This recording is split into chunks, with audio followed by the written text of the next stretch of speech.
प्रिय दर्शकों, नमस्कार। आज मैं आपको लग्नेश की नवमांश में स्थिति से जुड़ी एक महत्वपूर्ण और बहुत ही उपयोगी जानकारी देने वाला हूं। आपको अपने जन्म कुंडली के लग्नेश की स्थिति नवमांश में किस राशि में है, किस ग्रह की राशि में है, किस तत्व की राशि में है, ये आपको देखना है। और जब आप इस बात को मिलाएंगे तो आपको व्यक्ति के जीवन में या अपने जीवन में आपके स्वास्थ्य की स्थिति कैसी रहेगी ये भी पता लगेगा। आपके जीवन में आपकी तरक्की किस प्रकार की रहेगी, पद मान सम्मान किस प्रकार का मिलेगा, इससे जुड़ी जानकारी भी मिलेगी। और आपका स्वभाव किस प्रकार का रहेगा, या किसी व्यक्ति का भी अगर आपको स्वभाव देखना है तो वो आप नवमांश की सहायता से कैसे देख सकते हैं, आज की जानकारी इसी से जुड़ी है। आप ध्यानपूर्वक आज की वीडियो को देखें जिससे आप इस पूरे विषय को समझ सके। मैं बिना किसी विलंब के आपको आज का विषय समझाता हूं। सबसे पहले एक बात जो आप सभी जानते हैं कि लग्न का जो स्वामी होता है वो जन्म कुंडली का सबसे ज्यादा महत्वपूर्ण ग्रह होता है, क्योंकि लग्न यानी आपका स्वयं का स्वभाव, आपका व्यक्तित्व, आपके कार्य करने का तरीका और आपके संपूर्ण जीवन का हाल, यह आपके लग्नेश को देख करके जाना जा सकता है। व्यक्ति कितना मेहनती होगा, किस प्रकार का काम करेगा, किस तरह से उसे सम्मान आदि मिलेगा, ये लग्नेश बताने का काम अवश्य कर देता है। और इसीलिए जन्म कुंडली में बड़े से बड़े राजयोग का प्रभाव कम हो जाता है या खराब हो जाता है जब लग्न का स्वामी कमजोर स्थिति में बैठा हुआ हो। विशेषकर लग्न का स्वामी आप अगर देखते हैं कि कुंडली में बलवान है, शुभ स्थिति में है, जिसकी राशि में है वो भी बलवान है। जैसा मैंने आपको लाइव कुंडली जब मैं अध्ययन कर रहा था कल के दिन, तब मैंने आपको बताया था कि जब भी आप इस बात को देखते हैं कि कोई भी ग्रह कितना बलवान है तो उसमें इस बात का गौर अवश्य से कीजिए कि वो जिसकी राशि में है वो कितना बलवान है। अगर वो बलवान होगा तो आपके जीवन में शुभ प्रभाव और अधिक बढ़ते नजर आएंगे। अब यही बात आपको लग्नेश पर भी लागू करना है। ये लग्न कुंडली में तो आप हमेशा देखते आए हैं, मैंने भी कई बार आपको बताया है लग्न कुंडली में कैसे आपको देखना है। लेकिन आज का जो विषय है ये नवमांश से जुड़ा है। आपको बस कितना करना है कि अपनी लग्न कुंडली में और नवमांश कुंडली में दोनों अपने सामने रखिए। अब एक काम बस इतना कीजिए कि ये देखिए कि लग्न का स्वामी नवमांश कुंडली में किस राशि में है। अब इतना तो मुझे विश्वास है आप सभी देख लेंगे, लेकिन फिर भी मैं ये सब बातें बताने के बाद आखिर में एक उदाहरण कुंडली के माध्यम से सब आपको बताऊंगा, तो उससे आपको समझने में और आसानी हो जाएगी। सबसे पहले बस इस बात को समझिए कि लग्न का जो स्वामी है वो नवमांश में अगर शुभ ग्रह की राशि में हो। अब शुभ ग्रह कौन कौन से? शुभ ग्रह गुरु, शुक्र, ये तो नैसर्गिक रूप से शुभ ग्रह है, लेकिन साथ ही साथ बुध और चंद्रमा, इन्हें भी शुभ ग्रह की कैटेगरी में लिया गया है। ये जरूर चंद्रमा पक्ष बल से देखा जाता है और बुध को किसके साथ बैठा है उससे देखा जाता है, लेकिन उसके बाद भी आप इसे इन चारों ग्रहों को शुभ ग्रह समझ करके चलिए। इन चारों ग्रह के प्रभाव को शुभ ग्रह के प्रभाव में लेकर चलिए। तो आप इतना देखिए कि आपके लग्न का स्वामी नवमांश कुंडली में शुक्र की राशि में है, गुरु की राशि में है, बुध की राशि में है या चंद्रमा की राशि में है। अगर इन चार में से किसी ग्रह की राशि में आपके लग्न का स्वामी अगर बैठा है तो इसे सौम्य नवमांश कहे गए हैं। जो भी शुभ ग्रह के नवमांश होते हैं ये सौम्य नवमांश होते हैं। और सौम्य नवमांश में ग्रह जाने पर व्यक्ति के स्वभाव को सौम्य, परिस्थिति के अनुसार चलने वाला, सोच विचार कर काम करने वाला, क्रोध आदि देंगे भी तो थोड़ी कम मात्रा में या परिस्थिति के अनुसार प्रदान करेंगे। जो व्यक्ति के अनुसार मैनेजेबल रहता है, व्यक्ति कभी भी अपने स्वभाव से ऐसे काम नहीं करेगा जिससे उसे पछताना पड़े। तो ये आप देख पाएंगे जब लग्न का स्वामी नवमांश में सौम्य ग्रह के नवमांश में हो। और सौम्य ग्रह शुभ ग्रह मैं आपको बता चुका हूं। तो अब राशि अगर बता दूं मैं आपको, तो वृषभ राशि, तुला राशि, मिथुन राशि, कन्या राशि, धनु राशि या मीन राशि या कर्क राशि, ये जितनी राशियां हैं, 7 जो राशियां हैं, अगर इन राशियों में लग्न का स्वामी है तो ये आपके स्वभाव में सौम्यता को बढ़ाएगा। आप सौम्य होकर के चीजों को समझ करके कोई भी काम कर पाएंगे, जल्दी घबराएंगे नहीं और शांत चित होकर किसी भी काम को कर पाएंगे। तो ये लगने से जुड़ा, इससे आपके स्वभाव आदि की स्थिति पता लग जाएंगी, कार्य में व्यवहारिकता की पता लग जाएंगी, कितने व्यवहारिक होकर आप लोगों से जुड़ते हैं, काम करते हैं, इससे पता लग जाएगा। इसी में एक सूत्र मैं आपको बताता हूं। यह कहा जाता है कि अगर कुंडली के अंदर जो धन भाव का स्वामी होता है या नवम भाव का या एकादश भाव का स्वामी होता है, ये या तो चारों ग्रह यानी लग्न का स्वामी, धन भाव का स्वामी, नवम भाव का स्वामी और एकादश भाव का स्वामी, ये 4 ग्रह अगर नवमांश कुंडली में सौम्य ग्रह के नवमांश में हो तो ऐसा व्यक्ति धनी होता है, उसके पास धन सुख सुविधा की स्थिति अच्छी मात्रा में होती है। तो ये बात भी आप मैच कर सकते हैं। ये धन से जुड़ा एक सूत्र है जो मैंने आपको बीच में बताया है, लेकिन मुख्य रूप से बात इतनी है कि लग्नेश की स्थिति सबसे पहले देखना है आपको कि लग्न का स्वामी सौम्य ग्रह की राशि में है या नहीं। अगर सौम्य ग्रह की राशि में हो तो शुभ प्रभाव, व्यक्तित्व में शुभ प्रभाव देखने को मिलेंगे। अब बात करते हैं अगर अन्य राशियों में हुआ तो, यानी क्रूर ग्रह की राशि में, क्रूर ग्रह के नवमांश में अगर ग्रह हुआ तो क्या प्रभाव मिलेगा। अब क्रूर ग्रह यानी कौन कौन, सूर्य, मंगल, शनि, इनकी राशि में अगर आप देखते हैं कि जो आपके लग्न का स्वामी है वो बैठा है, तो ऐसी स्थिति में आप पाएंगे कि कहीं ना कहीं आपके जीवन में आपको जो प्रभाव है, जो स्थिति है, वो स्वभाव में देखने को मिलेगा कि व्यक्ति के अंदर क्रोध अधिक हो सकता है, जल्दीबाजी में ऐसा व्यक्ति गलत निर्णय ले सकता है, ऐसा व्यक्ति अपने जीवन काल में अपने स्वभाव से ही अन्य से तालमेल खराब कर ले, या सीधे मुंह पर बोलने के कारण व्यक्ति के अन्य से विवाद हो जाए, अन्य से व्यक्ति दूर हो जाए, अकेला हो जाए, ये सब बातें आपके जीवन में बढ़ सकती है। तो इसीलिए लग्नेश की स्थिति क्रूर ग्रह के नवमांश में उतनी अच्छी नहीं मानी गई। और आपको इतना ही देखना है कि क्या आपकी लग्न कुंडली में जो लग्नेश है वो नवमांश में क्रूर ग्रह की राशि में तो नहीं।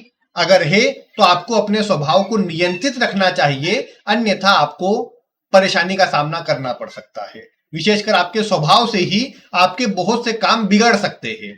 और अगर आप एक अच्छी आयु में आ चुके हैं तो जरा पिछले समय को याद कीजिए और एक बात ये सोचिए कि क्या आपने कुछ ऐसे काम, इस तरह की कोई जल्दीबाजी या इस तरह की कुछ वाणी का उपयोग किया है जिससे आपको लगा है कि मेरा काम बिगड़ गया अपनी वाणी से ही और आपको बाद में पछताना पड़ा हो। ये आप विचार करके अवश्य देखिए। तो ये पहला सूत्र है, पहली चीज है जो आपको मिलाना है। दूसरे नंबर पर बात करते हैं कि आपके लग्न का जो स्वामी है वो नवमांश में अपने मित्र की राशि में है या नहीं, ये आपको मैच करना है। अब मित्र कौन कौन, तो मैं आपको बता दूं कि जैसे सूर्य, चंद्रमा, मंगल और गुरु, ये जो चारों ग्रह है, ये चारों ग्रह एक दूसरे के मित्र है। अब मान लो आपका लग्न का स्वामी सूर्य है और सूर्य नवमांश में जाकर गुरु की राशि में बैठ गया, तो ये क्या होगा, ये मित्र की राशि में, मित्र के नवमांश में चले गया, तो इससे उसके शुभ प्रभाव बढ़ेंगे। ये आपने मैच कर लिया। अगर शत्रु की राशि में चले गया तो आपको जीवन काल में परेशानी आएंगी, मान सम्मान नहीं मिलेगा, आपको कहीं ना कहीं विरोधियों का, आपके कार्य में अपमान का सामना या झूठे आरोपों का सामना आपको अधिक करना पड़ेगा। इसके अलावा जो 3 ग्रह है, बुध, गुरु और माफ कीजिएगा, बुध, शुक्र और शनि, ये जो 3 ग्रह है ये तीनों आपस में मित्र होते हैं। अगर आपका लग्न का स्वामी बुध है, वो गुरु अपना माफ कीजिएगा, बुध अगर स्वयं की राशि में चला जाए या फिर अपने जो मित्र है शुक्र या शनि, इनकी राशि में चला जाए, तो आप देख पाएंगे कि ऐसी स्थिति आपके जीवन में शुभ प्रभावों को बढ़ाएंगी, आपके सम्मान, पद और प्रतिष्ठा में वृद्धि करेंगी। और इसके विपरीत स्थिति होने पर आपको कहीं ना कहीं परेशानी का, चिंता का सामना करना पड़ेगा।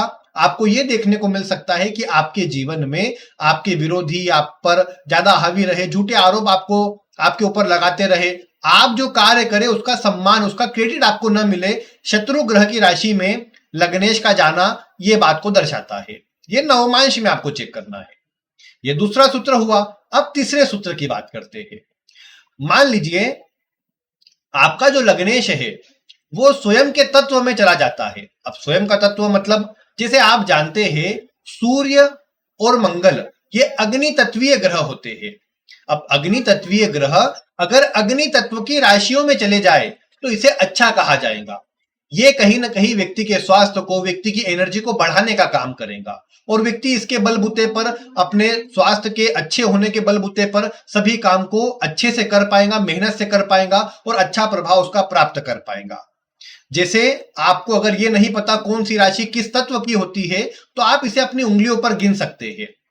जैसे मेष, फिर वृषभ, फिर मिथुन और फिर कर्क, इस तरह से राशियों का क्रम होता है।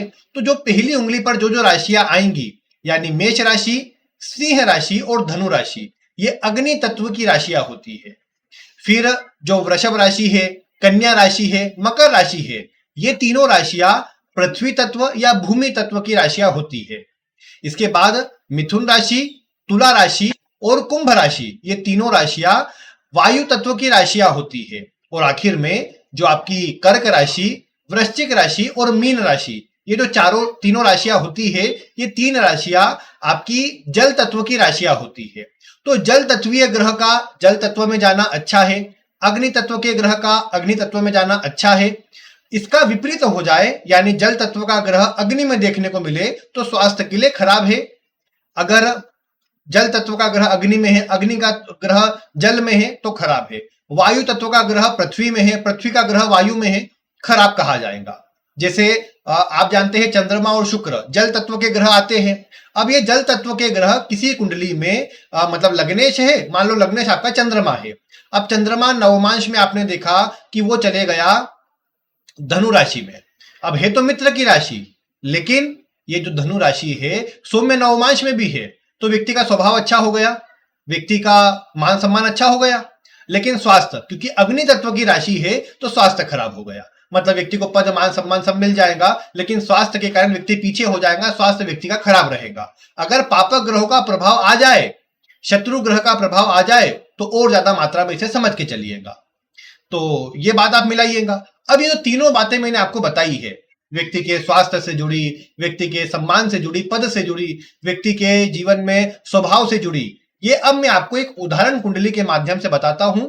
आप इसे देखिएगा और फिर आप इसे, अगर आपकी कुंडली में अगर आपको मिलाने में कोई दिक्कत हो तो आप इस उदाहरण कुंडली का एक अपने सामने चार्ट रख करके उसे समझिएगा। मैंने आपके समक्ष दोनों कुंडलियां साइड में ले आया हूं। इस तरफ आप देख रहे हैं, एक तरफ जन्म कुंडली है, एक तरफ नवमांश कुंडली है। मैं आपको ड्रॉ करके बताता हूं। देखिए, ये वाली कुंडली है लग्न कुंडली और ये वाली जो कुंडली है ये नवमांश कुंडली है। अब आपको क्या करना है, लग्न कुंडली में लग्नेश यानी यहां का स्वामी, देखिए कौन सा अंक है यहां पर, 4 का अंक है। 4 का अंक यानी चंद्रमा यहां पर स्वामी हो गया। कर्क राशि मतलब कर्क राशि का स्वामी चंद्रमा। अब चंद्रमा कर्क राशि का स्वामी हुआ तो आपको ज्यादा दिमाग नहीं लगाना है, सीधे नवमांश कुंडली में आइए, पास वाली कुंडली में, और यहां देखिए चंद्रमा कहां बैठा है। हम पूरी कुंडली में देखें तो हमें पता लगा चंद्रमा यहां बैठा है कुंडली के इस भाव में। अब वैसे तो अष्टम भाव है, खराब भाव है, तो ये भी थोड़ा माइनस पॉइंट है, लेकिन उसके अलावा अन्य चीजों पर एक एक करके हम विचार करते हैं। लग्न का स्वामी नवमांश में क्या सौम्य ग्रह की राशि में गया, यानी गुरु की, शुक्र की, बुध की या चंद्रमा की राशि में गया? तो आपने देखा नहीं, ये तो मंगल की राशि में है, यानी क्रूर ग्रह के नवमांश में है, क्रूर नवमांश में है, जिसका अर्थ व्यक्ति का स्वभाव गुस्सैल, जिद्दी और अपनी वाणी के कारण, अपने कार्य करने के तरीके के कारण, अपनी अव्यवहार कुशलता के कारण व्यक्ति परेशानी को पाएगा या अपने लिए स्वयं ही परेशानी उत्पन्न कर लेगा। तो ये बात आपने यहां से देखी, कहीं ना कहीं ये माइनस पॉइंट में जा रहा है व्यक्ति के स्वभाव के लिए। अष्टम भाव भी है तो एक और नेगेटिव पॉइंट में आप इसे ले जा सकते हैं। इसके बाद आप अगले पॉइंट में बढ़िए। अगला पॉइंट मैंने बताया कि देखिए क्या मित्र की राशि है या शत्रु की राशि है। तो आप जानते हैं ये मंगल की राशि है और चंद्रमा और मंगल आपस में मित्र होते हैं। तो ये तो अच्छा हुआ कि कम से कम लग्नेश मित्र की राशि में है, जिसके कारण आप एक बात देख पाएंगे कि ये दोनों ग्रह मतलब मित्र की राशि में होने पर व्यक्ति को सम्मान, पद, प्रतिष्ठा अवश्य प्राप्त होंगी। तो यहां पर लग्नेश का मित्र राशि में होना सामाजिक सम्मान के लिए, समाज में नाम के लिए अच्छा है। अष्टम में होने से बदनामी भी होंगी, लेकिन नाम भी बना रहेगा, नाम भी रहेगा, ये बात यहां से निकल के आती है। तो ये स्थिति हो गई। अब तीसरा पॉइंट ये था कि क्या अपने तत्व में या मित्र के तत्व में गया है, यानी जो ग्रह है उसके तत्व में ग्रह है क्या? तो आप जानते हैं, अभी मैंने आपको बताया चंद्रमा जो है, चंद्रमा होता है जल तत्व का ग्रह। अब जल तत्व का ग्रह अगर आपने देखा कि नवमांश में कहा है तो अग्नि तत्व की राशि में है। अब अग्नि तत्व की राशि में इसका प्रभाव क्या हुआ? इसका प्रभाव हुआ कि कहीं ना कहीं स्वास्थ्य के लिए यह खराब रहेगा, स्वास्थ्य के लिए यह परेशानी देगा। और यहां अगर आप स्थिति को देखेंगे तो यह स्थिति कहीं ना कहीं स्वास्थ्य के लिए खराब है, स्वास्थ्य के लिए कमजोरी देने वाली है। तो ये वाला प्रभाव इस कुंडली से आप तीनों पॉइंटों को मिलाकर देख सकते हैं। बीच में हालांकि जो मैंने आपको धन योग के बारे में बताया था उसे भी आप मिला सकते हैं कि लग्न का स्वामी आपके सौम्य ग्रह की राशि में हो, दूसरे का स्वामी हो, नवम का स्वामी हो और एकादश का स्वामी। ये चारों ग्रह अगर सौम्य ग्रह की राशि में हो तो बहुत अच्छा, अगर 3 हो तो थोड़ा अच्छा, 2 हो तो आधा आधा 50-50 और कम हो जाए तो फिर धन को लेकर के चिंता या परेशानी कही जा सकती है। तो ये वाली बातें आपको यहां पर मिलाना है। आसान विषय है, बस आपको लग्नेश की स्थिति नवमांश में चेक करना है। उसमें 3 बातें देखना है। सबसे पहली कि ग्रह जो है वो सौम्य ग्रह की राशि में है या क्रूर ग्रह की राशि में है। दूसरी बात मित्र ग्रह की राशि में है या शत्रु ग्रह की राशि में है। और तीसरी बात अपने मित्र के नवमांश में या स्वयं के नवमांश में, अपना स्वयं के तत्व में है या किसी विरोधी तत्व में है, यह आपको देखना है। ग्रहों के तत्व आपको पता ही होगा। शनि जो है वो वायु तत्व का होता है। गुरु जो है वैसे आकाश तत्व में आते हैं, लेकिन गुरु को भी आप मतलब शुभ तत्व में या फिर मैं कहूँ वायु तत्व में ले सकते हैं, क्योंकि आकाश में वायु की अधिकता, वायु तत्व में गुरु को लिया जा सकता है। अग्नि का प्रभाव होने से अग्नि तत्व भी लिया जा सकता है, वो राशि के अनुसार। इसके अलावा बुध भी वायु तत्व का ग्रह है, उसे वायु में देखिए। तो ये बातें आप देखिए इसमें। अब आप इतना विचार कीजिए कि आपकी कुंडली में ये तीनों फैक्टर में लग्नेश तीनों प्रकार से बलवान आता है, 2 प्रकार से आता है या 1 प्रकार से आता है। तीनों प्रकार से आएगा तो कौन कौन सी बातें मैंने आपको बताई वो आप मिलाकर देखिए, आपके जीवन में क्या प्रभाव मिलने वाला है वो आप देखिए। मतलब अगर समराइज कर दूं, मैं बार बार रिपीट ना करते हुए समराइज कर दूं पूरी चीजों को, तो इतना कहूंगा मैं कि अगर ग्रह आपके मतलब लग्नेश की स्थिति सौम्य या क्रूर ग्रह के नवमांश से व्यक्ति का स्वभाव पता लगेगा।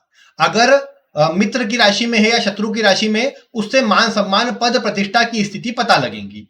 इसके अलावा ग्रह अगर अपने तत्व में हो या जहां पर वो अच्छा प्रभाव देता है उसमें होगा, तो उन तत्व में होने पर जो प्रभाव है वो स्वास्थ्य में अच्छा देखने को मिलेगा और खराब होने पर स्वास्थ्य में खराब देखने को मिलेगा। तो ये तीनों पॉइंट आप मिलाइए और अलग अलग कुंडलियों में व्यक्ति के स्वभाव को लेकर के, व्यक्ति के स्वास्थ्य को लेकर, सम्मान को लेकर आप मिलाकर देखिए क्या प्रभाव मिलता है। आप वीडियो में कमेंट करके बताइए। और इससे जुड़ा एक और विषय है जो मैं आपको अगली वीडियो में या फिर आगे आने वाली किसी वीडियो में बताऊंगा, उसे देखने के लिए आप चैनल को सब्सक्राइब कर लीजिएगा और वीडियो पसंद आई हो तो इसे लाइक करें, अन्य लोगों तक शेयर करें। बाकी आज की वीडियो में इतना ही। वीडियो देखने के लिए आपका बहुत बहुत धन्यवाद।